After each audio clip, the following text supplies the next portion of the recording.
Well, I think first of all, it just felt like such an accomplishment to get the season done, given that, we were called back to work in the middle of the pandemic, and we were quite shocked by that decision. We knew that season two had done astronomically well, and there was a huge buzz around the show, but we figured they would sort of wait till things settled down a bit, but we got our orders to come back to work, and and the crew and Netflix did an amazing job just keeping us all safe and making the show look as good as it has ever. We thought there would be a lot of compromise because there were a lot of rules around how many people we could have on set and how close people could stand to the actors, and there were so many restrictions that it just felt like a success to even get the thing made. And now it's as successful as ever. So we're just extremely, I think, shocked and humbled by the success, and just really happy.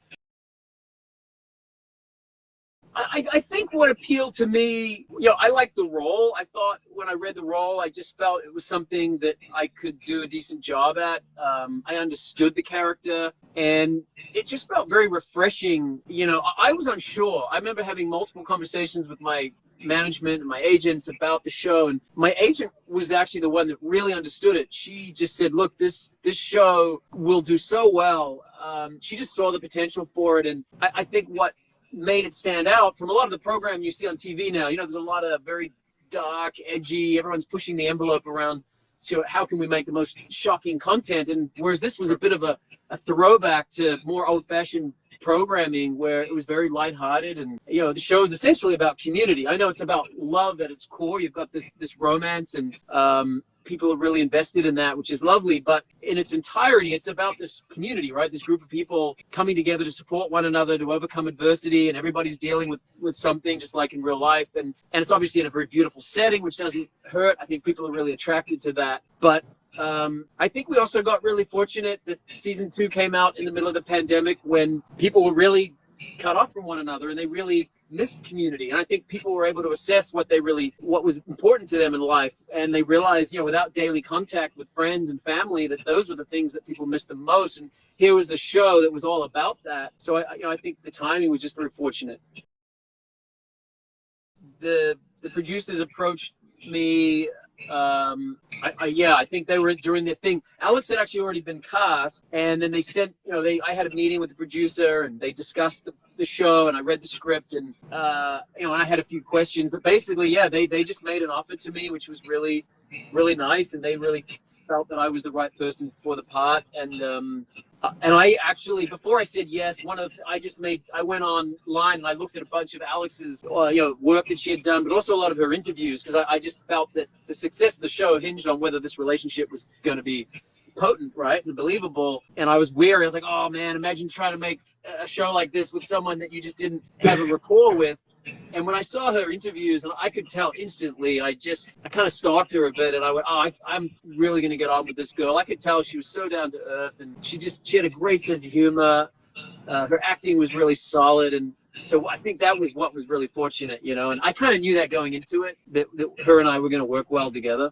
Can you imagine doing a show like this and then not working between you and the actress? Would be horrendous. We really didn't. I think the first day on set it was 6 a.m. It was winter in Vancouver. It was freezing. We had to walk by the river, and it was supposed to be romantic, and we were so cold, and we literally hardly move our mouth. It was that cold. It was 32 degrees, and we just, oh my God, this is going to be so hard. We've got like 4 months of this. And the first season was a real struggle. It was really hard to we just worked tirelessly to try to make the scenes authentic and spontaneous, and really breathe life into the characters and really sell the romance. But it felt really difficult. Even though we had this chemistry, we knew that was there, but I don't think either of us really understood the appeal of the show until it found the audience. And there were people on the crew that were convinced. They said, oh, people are going to love this. This is going to be a hit. And I know I did not believe that at all. I wanted to make a good first season, but I wasn't even sure we'd get a second season. So it's been quite a surprise. And I want to thank the fans too that are so invested in the character and that love the character. That's the highest compliment, right? You take this character that's on paper and you try to breathe life into him and make it believable and relatable and human. I think that was the biggest challenge with this character, because the show was essentially, very almost a Hallmarky type genre, and we both, I think Alex and I and all the cast, understood that it was only going to work if it had depth to it. And I remember my first call with the writer. I said, look, I'm really attracted to it and I like the role, but I can't just be doing all the sappy, soppy stuff all the time. There has to be something more to this guy. And she assured me that, there was a much more complex, darker side to him, and more conflicts that would come out as the story went along. And that is true, and I really appreciate that. I think being able to play someone who he's very romantic and loving, but he's also got all his struggles, and I think that's everybody in life is going through some struggle. No matter what it looks like on the outside, everybody's dealing with something from their childhood, some trauma, some internal insecurity or something, and so I feel really blessed that I get to play a character that has that dimension to it.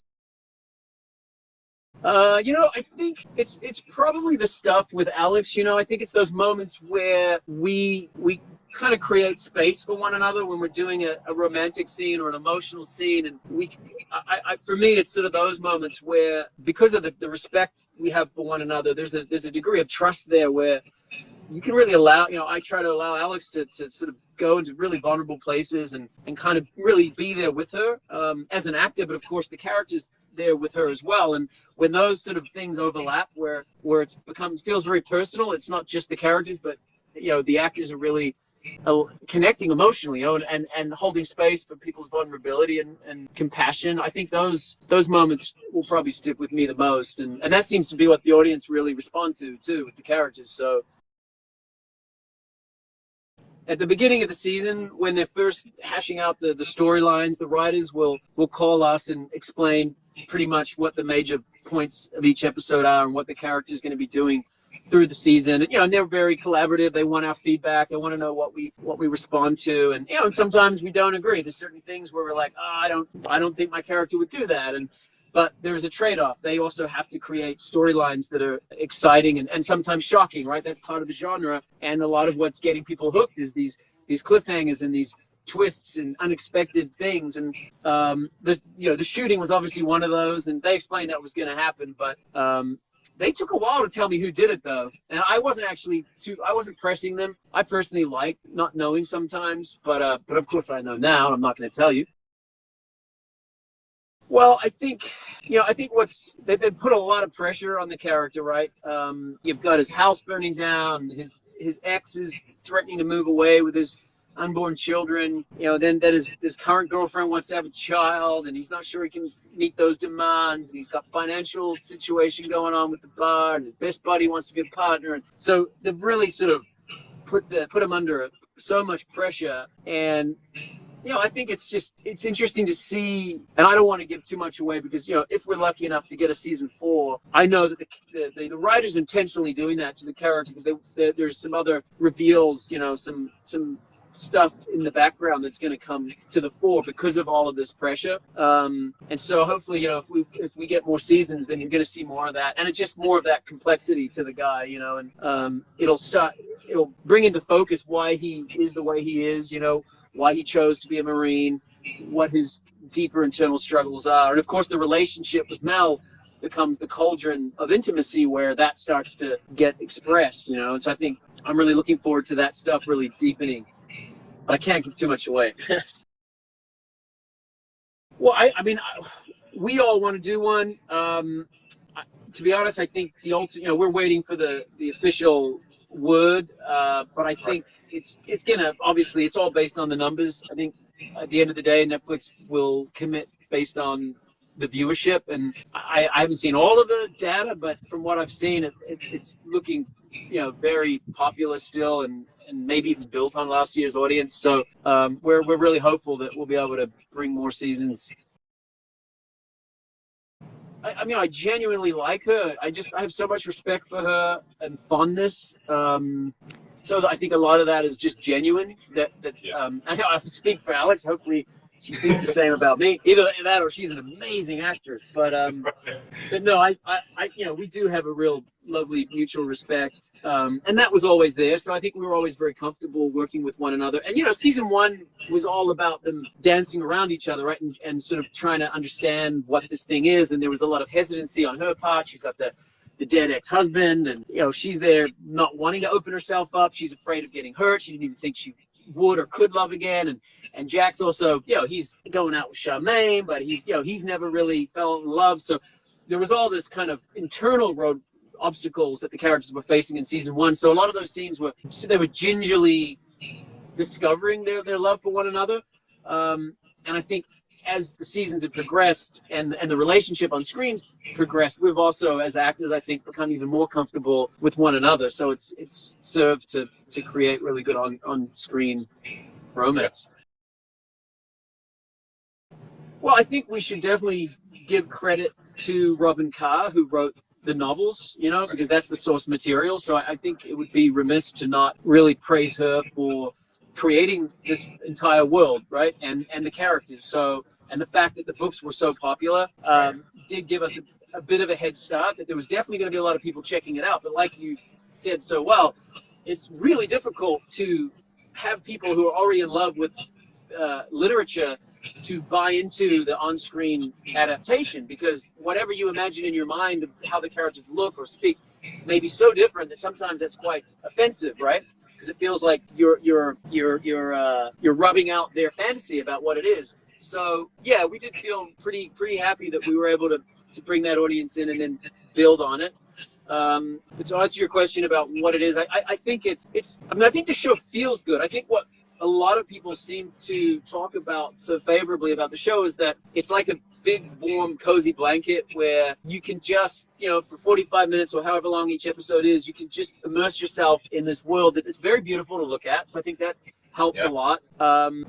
And also it's a lot of good people trying to be good, and there's some bad people trying to be good too, and there's some bad people just being bad, but most of it is around regular people. There's no superheroes, there's no one who's sort of this outstanding version of humanity. They're all pretty regular folks, I think, and that's relatable. I'm sure people enjoy the fact that these characters feel real, and they're like everybody else. They're dealing with issues of identity and love and past trauma. And I think seeing people work together, again, in a community trying to help one another, is also a really appealing part of the show, because I think we've lost a lot of that.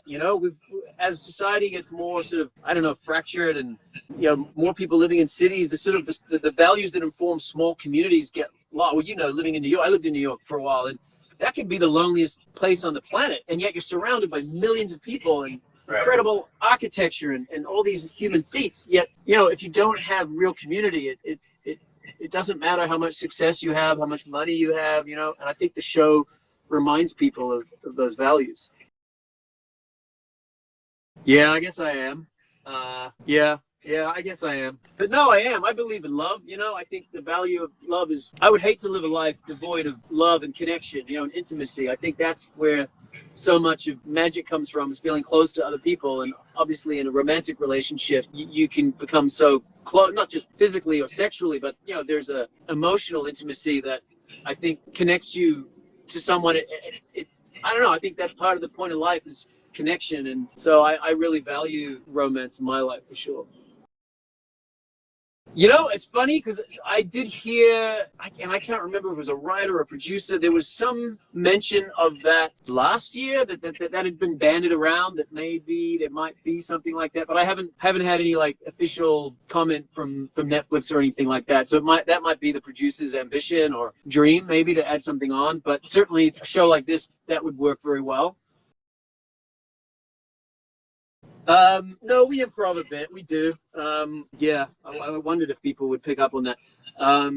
Not a hell of a lot, I mean, what we tend to do is we get the scripts as far as in advance as possible, and then, I'll sit down and email with the writer and sort of make suggestions where I think something might be cute, or I don't know, just ways to make the relationship really believable. And they're really amenable to that. They do really good job of including ideas, which is nice. But then we'll get on set sometimes and something will come to you. You know, Alex will say something and I'll sort of think, oh, that's quite funny. And then I'll come with a comeback, you know, and we'll ad lib little things here and there. And yeah, and a few of them make it into the show, which is cool.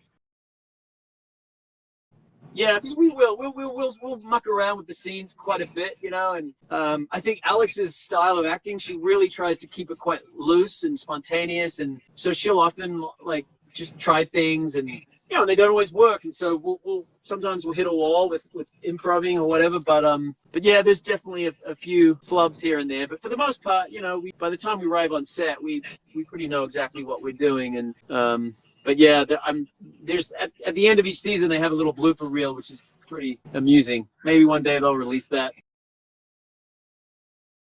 Possibly, I think, depending on what happens with COVID, you know. Right. I think of late that's probably been a no-no, but yeah, I mean, we'd be open to it for sure. I don't know who organizes that, whether that's the Netflix or the producers or yeah. Well, my dog, he's just drifted over there. Definitely love my dog. For me, you know, if I'm not working, I tend to spend most of my time in nature. Growing up in New Zealand, that was, you know, pretty unavoidable to have a pretty close relationship with the outdoors. And I grew up sailing, and I used to race sailboats, and that's still something I do a lot. I have a boat that I try to spend a lot of time on when I can. And so usually outdoors, you know. I like to cook. I like, you know, film, good TV, music. I love jazz. I listen to a lot of jazz, but any kind of music. Reading, but just mainly outdoor sports is, you know, cycling, mountain biking, spearfishing, surfing, kite surf. I mean, anything I can do on the water, I'll always have a go at. I'm really mediocre at all those things. I love them all. I really do. So I never devote enough time to one thing to get really good, but I'll always give something a go.